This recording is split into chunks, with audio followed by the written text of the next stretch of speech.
આજે આપણે ધોરણ 10 માં ગુજરાતીમાં કાવ્ય 9 જેનું નામ છે માધવને દીઠો છે ક્યાંય માં અભ્યાસ કરીશું। સૌપ્રથમ આપણે જોઈએ તો માધવ એટલે શ્રી કૃષ્ણ ભગવાન।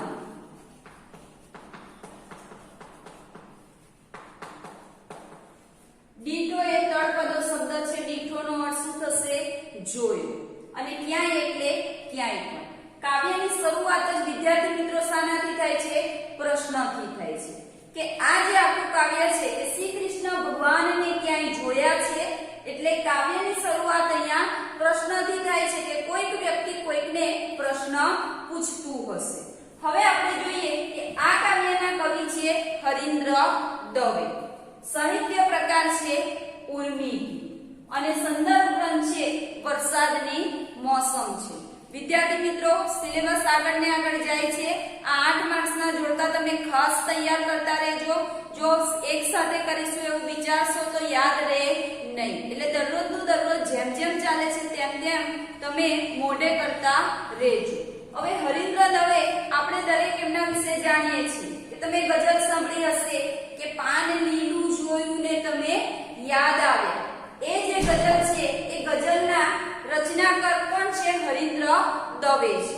તો સૌપ્રથમ વિદ્યાર્થી મિત્રો આપણે એમના જીવન વિશે માહિતી મેળવીએ। તો સૌપ્રથમ આપણે જોઈએ તો આ કવિનો જન્મ 19/9/1930 ના રોજ થયો અને તેમનું અવસાન 29/3/1955 માં થયું હતું।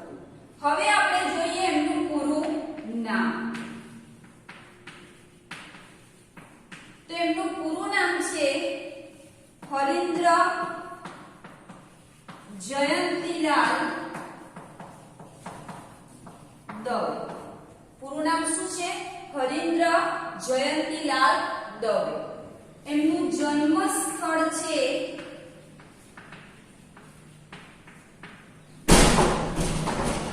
કચ્છ જિલ્લાનું ખંભરા। કચ્છ જિલ્લાનું કયું ગામ છે? ખંભરા। ખંભરા ગામમાં તેમનો જન્મ થયો હતો।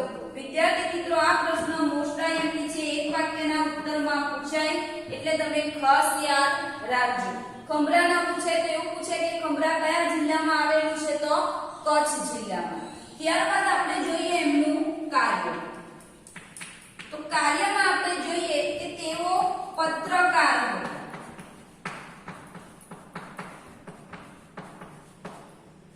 તેઓ શું હતા? પત્રકાર હતા। હવે આપણને એવું થાય કે તો કવિ હતા, પણ કવિ હોવાની સાથે સાથે તેઓ પત્રકાર તરીકે પણ કાર્ય કરતા હતા। ત્યારબાદ ઉર્મી ગીત ઉર્મી કાવ્યની સાથે સાથે કવિતા, નવલકથા, નાટક અને વિવેચન ક્ષેત્રે પણ તેમનું પ્રદાન સવિશેષ પ્રમાણમાં આપણને જોવા મળે છે। હવે વિદ્યાર્થી મિત્રો આપણે એમનું સાહિત્ય સર્જન જોઈએ। તો સાહિત્ય સર્જનમાં એમને 2 ક્ષેત્રે સાહિત્ય પ્રદાન કરેલું છે। એક કાવ્ય સંગ્રહો અને બીજી એમને 6 નવલકથાઓ આપેલી છે। તો સૌપ્રથમ આપણે એમના કાવ્ય સંગ્રહો કયા કયા છે એની માહિતી મેળવીએ। તો સાહિત્ય સર્જનમાં જોઈએ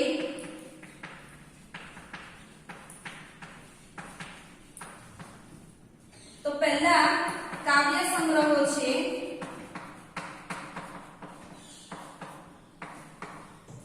પહેલો કાવ્ય સંગ્રહ છે આસવ, બીજો છે મૌન, ત્રીજો છે સુયોપનિષદ અને ચોથો છે હયાતી. કયા કયા? આસવ, મૌન, સૂર્યોપનિષદ અને હયાતી. આ પણ એક વાક્યના ઉત્તરમાં પૂછાય છે, એટલે વિદ્યાર્થી મિત્રો તમે આઈએમપી કરી દેજો, કારણ કે એમના કાવ્ય સંગ્રહોના નામ પૂછાય છે. ત્યારબાદ આપણે જોઈએ એમની નવલકથાઓ.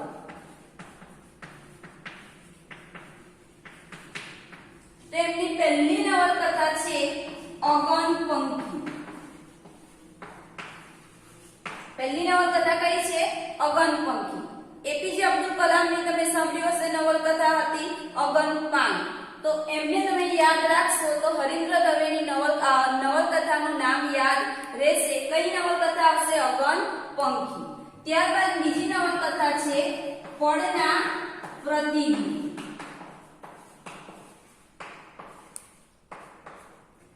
ત્રીજી નવલકથા છે મ પરથી. બે નવલકથાઓ મ પરથી છે. ત્રીજી છે માધવ ક્યાંય નથી અને ચોથી મ પરથી છે મુખવટ. ચોથી કઈ છે? મુખવટ. પાંચમી ફરી પછી અ પરથી આવશે અનાગત. કઈ આવશે? અ પરથી અનાગત. અને છેલ્લી આવશે નવલકથા એમની ગાંધીની કાવ્ય. આ છ એમની નવલકથા છે, યાદ રાખજો. ના યાદ રહે તો બે અ પરથી કઈ કઈ? અગનપંખી અને અનાગત. મ પરથી બે કઈ કઈ? માધવ ક્યાંય નથી અને મુખવટો. એક આવશે પડના પ્રતિબિંબ અને બીજી આપણા ગાંધી બાપુના નામ પરથી આવશે ગાંધીની કાવ્ય. તો આ કાવ્ય સંગ્રહો અને નવલકથાઓ એ બે હરીન્દ્ર દવેનું વિદ્યાર્થી મિત્રો સાહિત્ય સર્જન છે. હવે હરીન્દ્ર દવે એ કવિ તરીકે જાણીતા છે.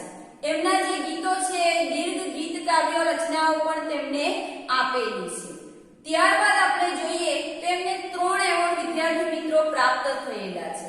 પહેલો એવોર્ડ છે રણજીતરામ સુવર્ણચંદ્ર. બીજો એવોર્ડ છે ગુજરાત સાહિત્ય અકાદમી અને ત્રીજો એવોર્ડ છે ગાંધીનગર અને દિલ્હી સાહિત્ય નો એવોર્ડ. તો આ થયું કવિ હરીન્દ્ર દવેનું જન્મ, કાર્ય, એમનું સાહિત્ય સર્જન અને એમને મળેલા એવોર્ડ વિશેની માહિતી. હવે આપણે આ કાવ્યનો જે સારાંશ છે એ સારાંશને સૌપ્રથમ આપણે વાર્તા સ્વરૂપે જોઈ લઈએ, એટલે આખું કાવ્ય આપણને સરસ મજાનું આવડી જશે.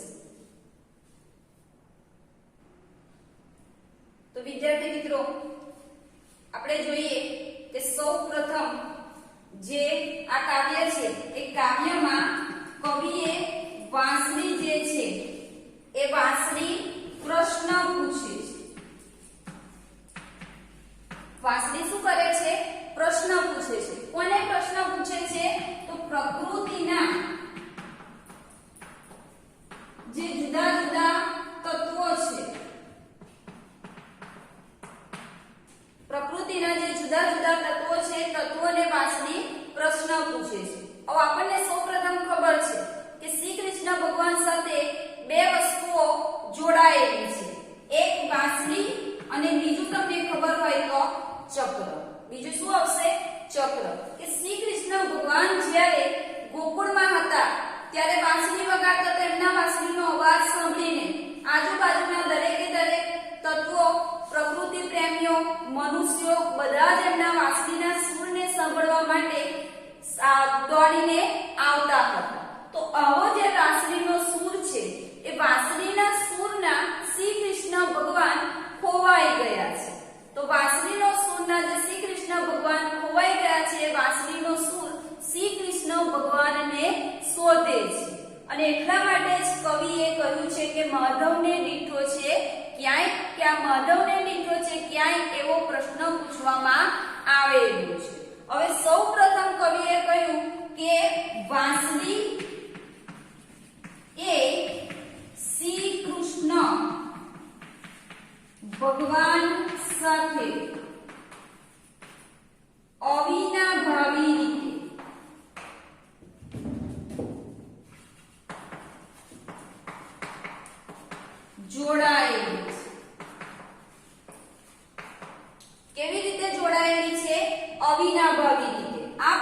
વિદ્યાર્થી મિત્રો મોસ્ટ આઈએમપી છે એટલે અંડરલાઈન કરીને બાજુમાં મોસ્ટ આઈએમપી કરી દેજો. હવે અવિનાભાવીનો અર્થ શું થાય? અવિનાભાવી એટલે કે ક્યારે પણ છૂટું પડવું નહીં. તમે શ્રી કૃષ્ણ ભગવાનને જોશો તો તરત જ તમને એમના હાથમાં આ વાંસળી જોવા મળશે. અને બીજું ચક્ર. તો આ જે વસ્તુઓ છે એ શ્રી કૃષ્ણ ભગવાન સાથે અવિનાભાવી રીતે જોડાયેલી છે. પણ કાવ્યની દ્રષ્ટિએ તમારે આન્સર કયો લખવાનો છે? વાંસળી. કે શ્રી કૃષ્ણ ભગવાન સાથે કોણ અવિનાભાવી રીતે જોડાયેલું છે? તો વાંસળી અવિનાભાવી રીતે જોડાયેલી છે. આમ તો આપણે જોઈએ તો ઘણા બધા વસ્તુઓ શ્રી કૃષ્ણ ભગવાન સાથે જોડાયેલી છે, પણ કાવ્યમાં કવિએ કોને જોડેલી છે? વાંસળી. તો હવે સૌપ્રથમ આપણે જોઈએ તો વાંસળીનો જે સૂર છે એ વાંસળીના સૂરના શ્રી કૃષ્ણ ભગવાન ક્યાંય ખોવાઈ ગયા છે. તો સૌથી પહેલામાં પહેલો આ વાંસળીનો સૂર મારકની કદમની જે ડાળ છે એ કદમની ડાળને પૂછે છે કે તે મારા શ્રી કૃષ્ણ ભગવાનને ક્યાંય જોયા છે. કાવ્યની શરૂઆત અહીંયાથી થાય છે. કદમની ડાળ એ આપણને ખબર છે કે ભગવાન શ્રી કૃષ્ણ કદમની ડાળ ઉપર બેસીને વાંસળી વગાડતા હતા. ત્યારબાદ આ વાંસળીનો સૂર રસ્તાની જે ધૂળ છે એ રસ્તાની ધૂળને હલાવીને પૂછે છે કે તે મારા શ્રી કૃષ્ણ ભગવાનને ક્યાંય જોયા છે. મારકની ધૂળે પણ શ્રી કૃષ્ણ ભગવાનને ક્યાંય જોયા નથી. ત્રીજા નંબરે વાંસળીનો સૂર યમુના નદીના કિનારે જાય છે. યમુના નદીના વેણને પૂછે છે તો યમુના નદીના વેણ વાંસળીના સૂરનો પ્રશ્ન સાંભળીને મૂંગા થઈ જાય છે, કશો જવાબ આપતા નથી. ત્યારબાદ રાધા પાસે જાય છે. રાધાની જે આંખો છે એ આંખો વાંસળીના સૂરનો પ્રશ્ન સાંભળીને ઉદાસ થઈ જાય છે. ત્યાર પછી વહી જતી જે લહેરકી છે, પવનની જે લહેર છે, પવનની લહેર પાસે જાય છે વાંસળીનો સૂર. પવનની લહેરને પૂછે છે કે તે મારા શ્રી કૃષ્ણ ભગવાનને ક્યાંય જોયા છે. ત્યારે પવનની લહેર એ વ્યાકુળ થઈ જાય છે. ત્યારબાદ રાત રાણી પાસે જાય છે. ત્યારે રાત રાણી ઝાકળથી નાવા લાગે છે કે એ પણ વાંસળીના સૂરના પ્રશ્નનો જવાબ આપતું નથી. ત્યારબાદ જે ઢળતી સંધ્યા છે એ ઢળતી સંધ્યાને પૂછે છે કે મારા શ્રી કૃષ્ણ ભગવાનને ક્યાંય જોયા છે.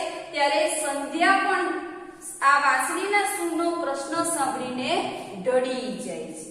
એટલે વાંસળીના સૂરને શ્રી કૃષ્ણ ભગવાનને ક્યાંય જોયા નથી. આ જેટલા વ્યક્તિઓને પ્રશ્ન પૂછ્યો, જેટલા પ્રકૃતિ તત્વો, સજીવ નિર્જીવ તત્વોને પ્રશ્ન પૂછે, કોઈએ શ્રી કૃષ્ણ ભગવાનને જોયા નથી.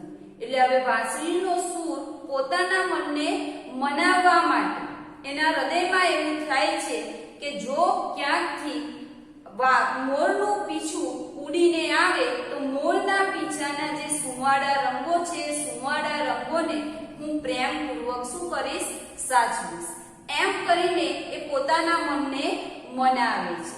ત્યારે તેને આકાશમાં ચંદ્ર ઉગેલો દેખાય છે અને ચંદ્રનો એટલો બધો પ્રકાશ છે. એ ચંદ્રનો પ્રકાશ કાવ્યના અંતે યમુના નદીના પાણીમાં પડે છે અને એ પ્રકાશ એટલો બધો ફેલાય છે કે શ્રી કૃષ્ણ ભગવાન જો પાતાળમાં સંતાયા હોય તો પણ દેખાઈ જાય. અને ત્યાં વાંસળીના સૂરને આ જળના તેજમાં શ્રી કૃષ્ણ ભગવાનના દર્શન થાય છે અને ત્યાં આપણું આ જે કાવ્ય છે એ કાવ્ય વિરમે છે. આમ કવિએ ભાવની સાથે લયનું ખેંચાણ એ ગીતનું કેવું પાસું ગણાવ્યું છે? સબળ પાસું. કેવું પાસું ગણાવ્યું છે? સબળ પાસું. તો વિદ્યાર્થી મિત્રો આ ભાવાર્થમાં અહીંયા અંડરલાઈન કરીને મોસ્ટ આઈએમપી કરી દેજો, કારણ કે આ પ્રશ્ન પણ તમારે એક વાક્યના ઉત્તરમાં પૂછાય છે. અને બીજું બાળકૃષ્ણ જીવનના જે પ્રતીકો છે ત્યાં પણ અંડરલાઈન કરી દેજો. કદમ, યમુના, રાધા અને મોરપીંછ આ બાળકૃષ્ણ જીવનના પ્રતીકો છે. અને છેલ્લો પ્રશ્નની નીચે અંડરલાઈન કરજો કે ચંદ્ર સાથે કવિએ શાનું સાયુજ્ય રચ્યું છે. આ તમારે ભાવાર્થની નીચે જે ભાવાર્થ આપેલો છે ત્યાં એમાંથી પ્રશ્ન પૂછાય છે. હવે આપણે કાવ્યનું ગાન કરીએ. વાંસળીથી વિકુટો થઈને અસુર એક ઢૂંઢે કદમની ચાર. હો ઢૂંઢે કદમની ચાર. માર્ગની ધૂળને ઢંઢોળી પૂછે મારા માધવને દીઠો છે ક્યાં. કે સૂર એક ઢૂંઢે કદમની છાય. વાંસળીથી વિકુટો થઈને અસુર એક ઢૂંઢે કદમની છાય. હો ઢૂંઢે કદમની છાય. માર્ગની ધૂળને ઢંઢોળી પૂછે મારા માધવને દીઠો છે ક્યાંય. કે સૂર એક ઢૂંઢે કદમની છાય. યમુનાના વેણ તમે મૂંગા છો કેમ કેમ રાધાની આંખ કા ઉદાસ. યમુનાના વેણ તમે મૂંગા છો કેમ કેમ રાધાની આંખ કા ઉદાસ. વહી જતી લહેરખીને વ્યાકુળ કરે છે અહીં. વહી જતી લહેરખીને વ્યાકુળ કરે છે અહીં. સરતી આ સાંજનો ઉજાસ. હો સરતી આ સાંજનો ઉજાસ. કે બાવરી વિબાવરીના પગલાની લાગણીથી. બાવરી વિબાવરીના પગલાની લાગણીથી. રાત રાણી ઝાકળથી નાર. કે સૂર એક ઢૂંઢે કદમની છાય. કે સૂર એક ઢૂંઢે કદમની છાય. ઉડતું આવે જો અહીં મોર પીંછતો તો અમે સાચવશું સુંવાળા રંગ. ઉડતું આવે જો અહીં મોર પીંછતો તો અમે સાચવશું સુંવાળા રંગ. મારી તે મોરલીના આબમાં ઉગે છે. મારી તે મોરલીના આબમાં ઉગે છે. શ્યામના તેના મનોમયં. હો શ્યામના તેના મનોમયં. કે જળમાં એ તે જયેનું એવું રેલાય હવે. જળમાં તે જયેનું એવું રેલાય હવે. પાતાળે હરિવર પરખાર. કે સૂર એક ઢૂંઢે કદમની છાય. કે સૂર એક ઢૂંઢે કદમની છાય. વાંસળીથી વિકુટો થઈને અસુર એક. વાંસળીથી વિકુટો થઈને અસુર એક ઢૂંઢે કદમની છાય. હો ઢૂંઢે કદમની છાય. માર્ગની ધૂળને ઢંઢોળી પૂછે મારા માધવને દીઠો છે ક્યાં. કે સૂર એક ઢૂંઢે કદમની છાય. કે સૂર એક ઢૂંઢે કદમની છાય. આ રીતે વિદ્યાર્થી મિત્રો કાવ્યનું ગાન રહેશે. હવે દરેક જણ પોતાની સાથે પાઠ્યપુસ્તક રાખો. આપણે દરેક પંક્તિનો ભાવાર્થ સમજીએ. તો સૌપ્રથમ આપણે જોઈએ તો વાંસળીથી વિકુટો થઈને આ સૂરએ ઢૂંઢે કદમની છાય. બંસરી, બાંસુરી. સમાનાર્થી શબ્દમાં તમારે પૂછાય તો એનો સમાનાર્થી શબ્દ થશે બંસરી અથવા બાંસુરી. વિકુટો, વિકુટો એટલે જુદો. વિકુટો એટલે શું થાય? જુદો. શબ્દ સમૂહમાં તમારે પૂછાય કે એકલા જુદા પડી જવું તે, જેના માટે તમારે શબ્દ કયો લખવાનો છે? વિકુટો. થઈને એટલે થઈને, આ એટલે આ, સુર એટલે અવાજ. પણ અહીંયા અવાજના અર્થમાં કવિએ સુર શબ્દનું પ્રયોજન કર્યું નથી. કે જે વાંસળી છે, વાંસળી ઉપર આપણે જે સૂરો વગાડીએ છીએ એ સૂરના અર્થમાં કવિ અહીંયા સુર શબ્દને પ્રયોજવામાં આવેલો છે.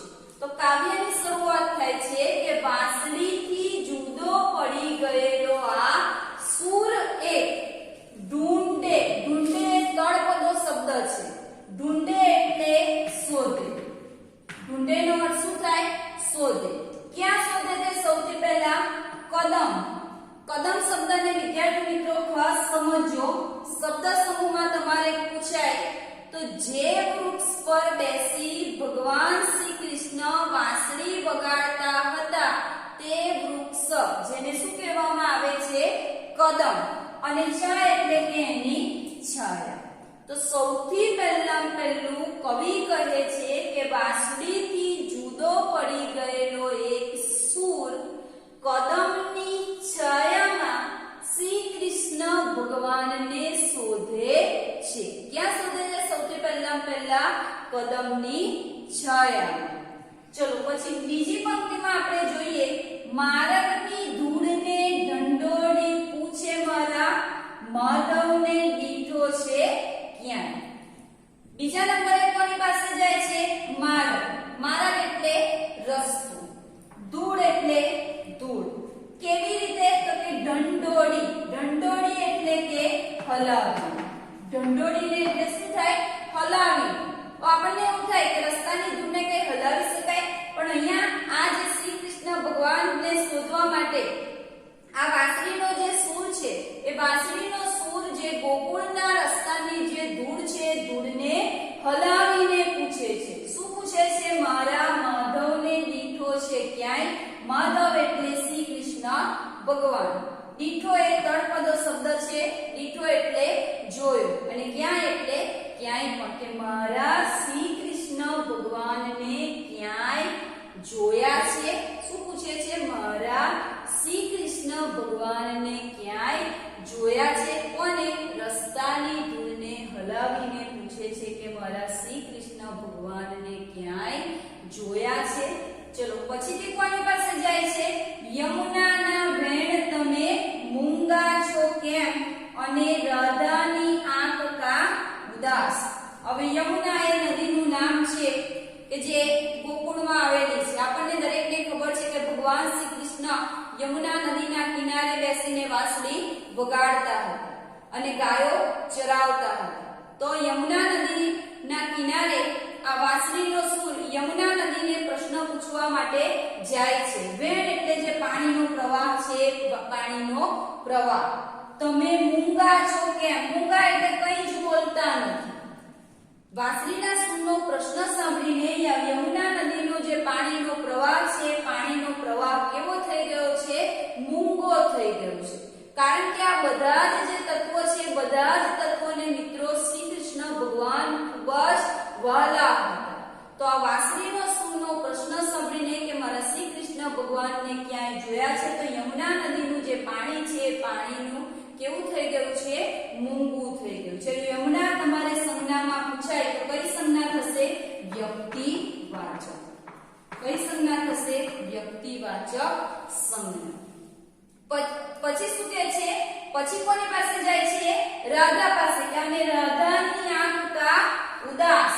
કે રાધા પણ શ્રી કૃષ્ણ ભગવાન સાથે જોડાયેલી હતી. આપણને દરેકને ખબર છે કે શ્રી કૃષ્ણ ભગવાન અને રાધાનો પ્રેમ આજે પણ વિશ્વમાં એટલો અમર છે કે શ્રી કૃષ્ણ ભગવાનના લગ્ન તો રૂકમણીજી સાથે થયા હતા. તેમ છતાં પણ આપણે મંદિરોમાં જોઈએ તો ભગવાન શ્રી કૃષ્ણની સાથે કોની મૂર્તિ હોય છે? રાધાની મૂર્તિ હોય છે. તો વાંસળીનો સૂર હવે રાધા પાસે જાય છે. રાધાને પૂછે છે કે મારા શ્રી કૃષ્ણ ભગવાનને ક્યાંય જોયા છે? ત્યારે રાધાની આંખો કા એટલે કેમ, અને ઉદાસ થઈ જાય છે. કે રાધાની જે આંખો છે એ આંખો પણ વાંસળીના સૂરનો પ્રશ્ન સાંભળીને ઉદાસ થઈ ગઈ. હવે ઉદાસ શબ્દ એ સંધિમાં પૂછાય તો ઉદ વત્તા આસ, સંધિ છોડોમાં પૂછાય તો શું થશે? ઉદ વત્તા આસ. તો અહીંયા સુધી દરેકને ખબર પડી ગઈ કે યમુના નદીના પાણી મૂંગા થઈ ગયા છે અને રાધાની આંખો ઉદાસ થઈ ગઈ છે. હવે આગળ જો કોની પાસે જાય છે? વહી જતી આ લહેરખી વ્યાકુળ કરે છે અહીં સરતી આ સાંજનો ઉજાસ. વહી જતી, વહી જવું એટલે પસાર થઈ જવું. લહેરખી, લહેરખી એટલે પવનની લહેર. પવનની લહેર જેને શું કહેવામાં આવે છે મિત્રો? લહેરખી. વ્યાકુળ કરવું, વ્યાકુળ એટલે બેબાકડા કરી દેવું. અહીં એટલે અહીંયા કે પછીથી વાંસળીનો સૂર જે પવનની લહેરથી પસાર થાય છે, પવનની લહેરથીને પ્રશ્ન પૂછે છે કે મારા શ્રી કૃષ્ણ ભગવાનને ક્યાંય જોયા છે? ત્યારે પવનની લહેરથી આ પ્રશ્ન સાંભળીને કેવી થઈ જાય છે? વ્યાકુળ થઈ જાય છે. કેવી થઈ જાય છે? વ્યાકુળ થઈ જાય છે. આ સંધિમાં તમારે વિદ્યાર્થી મિત્રો પૂછાશે તો સંધિ થશે વી વત્તા આકુળ. શું થશે? સંધિ છોડો વી વત્તા આકુળ. અને પ્રત્યયમાં પૂછાય તો પ્રત્યય કયો થશે? પૂર્વ પ્રત્યય. આપણે શું લખીએ કે વ્ય જોઈને પર પ્રત્યય લખી દઈએ પણ સંધિના અર્થમાં છે કે વ્યનો શું થાય? વી થાય. શું થશે? વી થશે. ચલો પછી શું કહે છે? સરતી આ સાંજનો ઉજાસ. સરતી એટલે કે ઢળી પડતી, સાંજ એટલે સંધ્યા અને ઉજાસ એટલે પ્રકાશ. ઉજાસ એટલે શું થાય? પ્રકાશ. કે પછીથી આ વાંસળીનો સૂર જે ઢળી પડતી સાંજ છે, સાંજ પાસે જાય છે કે મારા શ્રી કૃષ્ણ ભગવાનને ક્યાંય જોયા છે? ત્યારે આ ઢળતી જે સાંજ છે, સૂર્ય આથમવાનો જે સમય છે એ સૂર્ય આથમવાનો સમય થયેલો છે, ત્યારે એ સાંજ પણ આ પ્રશ્ન સાંભળીને શું થઈ જાય છે? ઢળી જાય છે. એટલે એને પણ શ્રી કૃષ્ણ ભગવાનને ક્યાંય જોયા નથી. વિદ્યાર્થી મિત્રો અહીંયા અંડરલાઈન કરી દેજો. અલંકારમાં પૂછાય તો આ અલંકાર થશે વર્ણાનુપ્રાસ. કયો અલંકાર થશે? વર્ણાનુપ્રાસ. સ. કયો અલંકાર થશે? વર્ણાનુપ્રાસ. ચલો પછીથી શું કહે છે? બાવરી વિભાવરીના પગલાની લાગણીથી રાત રાણી ઝઘડથી નહીં. બાવરા બની જવું. આપણને ખબર છે કે કોઈ પણ વસ્તુ માટે આપણે ગભરાઈ જઈએ, બાવરા બની જઈએ. વિભાવરી, વિભાવરી શબ્દ મિત્રો મોસ્ટ આઈએમપી છે. સમાનાર્થીમાં તમારે પૂછાશે. વિભાવરીનો અર્થ થશે રાત્રિ. વિભાવરીનો અર્થ શું થશે? રાત્રિ. પગલાની લાગણીથી કે વાંસળીનો સૂર જે ગભરાઈ ગયેલી રાત્રિ છે, રાત્રિને પ્રશ્ન પૂછવા માટે જાય છે, ત્યારે એ રાત્રિ આ શ્રી કૃષ્ણ ભગવાનની જે લાગણી એટલે કે જે પ્રેમ છે, પ્રેમમાં કેવી થઈ ગઈ છે? ડૂબી ગઈ છે. એ પણ આકુળ વ્યાકુળ થઈ ગઈ છે. અને પછીથી રાત રાણી ઝઘડથી નહીં. અને છેલ્લે કોની પાસે જાય છે? રાત રાણી. રાત રાણી એ એક પ્રકારનું ફૂલ છે. ઝઘડ, ઝઘડ શબ્દ વિદ્યાર્થી મિત્રો મોસ્ટ આઈએમપી છે. ઝઘડના સમાનાર્થી શબ્દ યાદ રાખજો. એક થશે કોસ અને બીજો થશે તુષાર. બીજો કયો થશે? તુષાર. એટલે કે રાત રાણી ઝઘડમાં નવા લાગે છે. તો 2 માર્ક્સનો વિદ્યાર્થી મિત્રો પ્રશ્ન પૂછાશે બોર્ડમાં કે વાંસળીનો સૂર કોને કોને શું પ્રશ્ન પૂછે છે? શા માટે? તો અહીંયા બધા જ તત્વોને વાંસળીના સૂરે પ્રશ્ન પૂછ્યો કે મારા શ્રી કૃષ્ણ ભગવાનને ક્યાંય જોયા છે, પણ આ કોઈ જ તત્વોએ શ્રી કૃષ્ણ ભગવાનને ક્યાંય જોયા નથી. ફરીથી એક વખત જોઈ લો. સૌથી પહેલો કોને પ્રશ્ન પૂછે છે? કદમની ડાળને. પછીથી રસ્તાની ધૂળને કેવી રીતે હલાવી. શું પૂછે છે? મારા શ્રી કૃષ્ણ ભગવાનને ક્યાંય જોયા છે. પછી કોની પાસે જાય છે? યમુના નદી પાસે જાય છે, પણ યમુના નદીનું પાણી આ પ્રશ્ન સાંભળીને કેવા થઈ ગયા છે? મૂંગા થઈ ગયા છે. ત્યારબાદ કોને પ્રશ્ન પૂછે છે? રાધા. પણ રાધાની આંખો કેવી થઈ ગઈ છે? ઉદાસ થઈ ગઈ છે. ત્યારબાદ કોની પાસે જાય છે? જે પવનની લેરકી છે, પવનની લેરકી પાસે જાય છે, પણ પવનની લેરકી આ પ્રશ્ન સાંભળીને વ્યાકુળ થઈ ગઈ છે. પછી કોની પાસે જાય છે? ઢળતી સંધ્યા પાસે જાય છે, પણ એ ઢળતી સંધ્યા આ પ્રશ્ન સાંભળીને ઢળી જાય છે. ત્યારબાદ રાત્રિ પાસે જાય છે, પણ એ રાત્રિ એ પગલાની લાગણીથી આખી પલળી જાય છે. અને ત્યારબાદ છેલ્લે રાત રાણીને પ્રશ્ન પૂછે છે, ત્યારે રાત રાણી ઝાકળમાં નાય છે. એટલે અહીંયા કોઈ જગ્યાએ વાંસળીના સૂરને શ્રી કૃષ્ણ ભગવાનના દર્શન થતા નથી. મિત્રો, તમારે આ તત્વોએ કેવી રીતે જવાબ આપ્યો એ તમારે યાદ રાખવું પડશે. હવે જુઓ કે આપણે જોઈએ છીએ કે આપણા જ્યારે પ્રશ્નનો જવાબ ન મળે ત્યારે આપણે શું કરીએ છીએ? આપણા મનને મનાવીએ છીએ. એટલે અહીંયા પણ વાંસળીના સૂરને શ્રી કૃષ્ણ ભગવાન ક્યાંય મળતા નથી. તો પોતાના મનને મનાવવા માટે આગળ શું કહે છે? તો જુઓ, ઉડતું આવે જો અહીં મોર પીછ, તો અમે સાચવશું સુવાળા રંગ. કે પોતાના મનની અંદર એવું થાય છે કે ઉડતું આવે જો અહીં, એટલે જ્યાં વાંસળીનો સૂર છે ત્યાં. મોરપીંછ, મોરપીંછ એટલે આપણને દરેકને ખબર છે કે ભગવાન શ્રી કૃષ્ણ હંમેશા પોતાના માથા ઉપર મોરનું પીંછ નાખેલું જ રાખતા હતા. તો એ જે મોરપીંછ છે એ મોરપીંછ, તો અમે સાચવશું સુવાળા રંગ. સુવાળા એટલે લીસા. કે પેલા વાંસળીના સૂરના મનમાં પ્રશ્ન ઉભો થાય છે કે જો ક્યાંકથી આ મોરનું પીછું ઉડીને અહીંયા આવે તો એના જે સુવાળા રંગ છે, સુવાળા રંગને પણ હું શું કરીશ? સાચવીશ. પોતાના મનને મનાવે છે કે આ મોરના પીછાના સુવાળા રંગોને પણ અમે સાચવીશું. આ સુવાળાનો વિરોધાર્થી શબ્દ વિદ્યાર્થી મિત્રો પૂછાય છે, તે ખાસ યાદ રાખજો. સુવાળું એટલે લીસું થાય. તો સુવાળાનો વિરોધાર્થી શબ્દ શું થશે? ખરબચડું. શું થશે? ખરબચડું. અને મોરનું પીછ એ સમાસમાં પૂછાય તો મોરનું પીછ સમાસ થશે તત્પુરુષ. કયો સમાસ થશે? તત્પુરુષ. ત્યારબાદ શું કહે છે? મારી તે મોરલીના આભમાં ઉગે છે એક, શ્યામના તે નામનો મયંક. મારી એટલે કોની? વાંસળીના સૂરની. મોરલી એટલે વાંસળી. આભ એટલે આકાશ. આકાશનો વિરોધાર્થી શબ્દ શું થાય? પાતાળ. શું થશે? પાતાળ. ઉગે છે એટલે એ ઉગે છે. કે મારી મોરલીના આકાશમાં એ ઉગે છે. શું ઉગે છે? શ્યામના તે નામનો મયંક.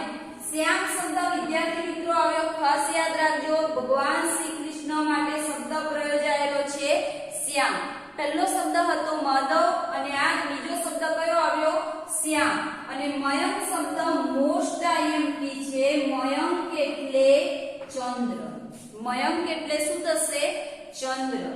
કે વાંસળીનો સૂર કે છે કે મારા આકાશમાં ભગવાન શ્રી કૃષ્ણના નામનો શું ઉગ્યો છે? એ ચંદ્ર ઉગ્યો છે. શું ઉગ્યો છે?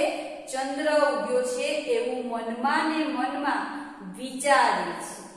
ત્યારબાદ કે છે જળમાં તે તેજ એનું એવું રે લાયક હવે પાતાળે હરિવર પરખાય. જળ એટલે યમુના નદીનું જે પાણી છે એ પાણી. તેજ એટલે પ્રકાશ. તેજ એટલે શું થશે? પ્રકાશ. એનું એવું, એનું એટલે કોનું? આ ભગવાન શ્રી કૃષ્ણના નામનો જે ચંદ્ર ઉગ્યો છે એ ચંદ્ર. રેલાય, રેલાયનો અર્થ થશે ફેલાવું. રેલાવું એટલે ફેલાવું. પાતાળે, પાતાળ શબ્દ વિદ્યાર્થી મિત્રો ખાસ અંડરલાઈન કરી દેજો. શબ્દ સમૂહમાં તમારે પૂછાય તો પૃથ્વીની નીચે આવેલો સૌથી છેલ્લામાં છેલ્લો લોક તમારે શું લખવાનું છે? પાતાળ લો. હરિવર, હરિવર એ પણ શ્રી કૃષ્ણ ભગવાન માટે પ્રયોજાયેલો શબ્દ છે. માધવ, શ્યામ અને હરિવર. અને પરખાય એટલે ઓળખાય છે કે ભગવાન શ્રી કૃષ્ણ જો પાતાળમાં હોય તો એ પાતાળમાં પણ ઓળખાય છે. જળમાં તે તેજ એનું એવું રેલાય હવે કે આ શ્યામના જે નામનો મયંક ઉગ્યો છે એ મયંકનો જે પ્રકાશ છે એ પ્રકાશ યમુના નદીના પાણીમાં એટલો બધો ફેલાયો છે, એટલો બધો રેલાયો છે કે ભગવાન શ્રી કૃષ્ણ પાતાળમાં હોય તો પાતાળમાં પણ દેખાય જાય અને પાતાળમાં શ્રી કૃષ્ણ ભગવાનના દર્શન થાય છે અને ત્યાં આ જે આપણું કાવ્ય છે એ કાવ્ય વિરમે છે. હવે વિદ્યાર્થી મિત્રો આપણે વ્યાકરણની દ્રષ્ટિએ જોઈ લઈએ તો હરિવર, હરિવર એ સમાસ થશે કર્મધારય. કયો સમાસ થશે? કર્મધારય સમાસ. કારણ કે વર તો છે પણ કોના જેવો? ભગવાન જેવો. એટલે સમાસ થશે કર્મધારય. અને વ્યાકરણની દ્રષ્ટિએ આ પંક્તિ જોઈએ તો ક્રિયા વિશેષણ ઓળખાવો. તો હવે શબ્દ આવ્યો એટલે ક્રિયા વિશેષણ થશે સમયવાચક. કયું ક્રિયા વિશેષણ થશે? સમયવાચક ક્રિયા વિશેષણ. હવે મોરપીંછ એ તમારે ધ્વનિ શ્રેણી છૂટી પાડવામાં આવે છે. તો શું થાય? મ વત્તા ઓ વત્તા ર વત્તા અ વત્તા પ વત્તા નાની ઈ વત્તા ચ વત્તા છ અને છેલ્લે શું આવશે? અ. કેમ અ આવશે? કારણ કે આ જોડાક્ષર છે એટલા માટે. આપણે ધ્વનિ શ્રેણીમાં જોયું હતું કે જ્યારે જોડાક્ષર આવે તો જોડાક્ષરમાં હંમેશા અ આવે. તો આ રીતે મોરપીંછની ધ્વનિ શ્રેણી છૂટી પડશે. તો ચલો વિદ્યાર્થી મિત્રો દરેકને ખબર પડી ગઈ. છેલ્લે શું આવશે કે જો મોરપીંછ ઉડતું આવે તો એના શું સાચવવાના છે? સુંવાળા રંગોને સાચવવાના છે. પછી બીજી કઈ ઈચ્છા થાય છે કે જો મારા આકાશમાં, મારી મોરલીના આકાશમાં ભગવાન શ્રી કૃષ્ણ નામનો ચંદ્ર ઉગે અને એ ચંદ્રનું તેજ યમુના નદીના પાણીમાં એવું ફેલાય કે ભગવાન શ્રી કૃષ્ણ જો ત્યાં સંતાયા હોય તો પણ દેખાય જાય. આમ જે વાંસળીના સૂરની ઈચ્છા છે, ઈચ્છા કાવ્યના અંતે પૂરી થાય છે અને ત્યાં આપણું આ કાવ્ય વિરમે છે. આમ ભાવની સાથે લયનું ખેંચાણ, લયનું જોડાણ એ ગીતનું સબળ પાસું બને છે. તો વિદ્યાર્થી મિત્રો આ આપણે માધવને દીઠો છે ક્યાંય કાવ્યની સમજૂતી જોઈ. હવે આપણે આવતા લેક્ચરમાં પાઠ 10 ડાંગવનો અને વિશે અભ્યાસ કરીશું.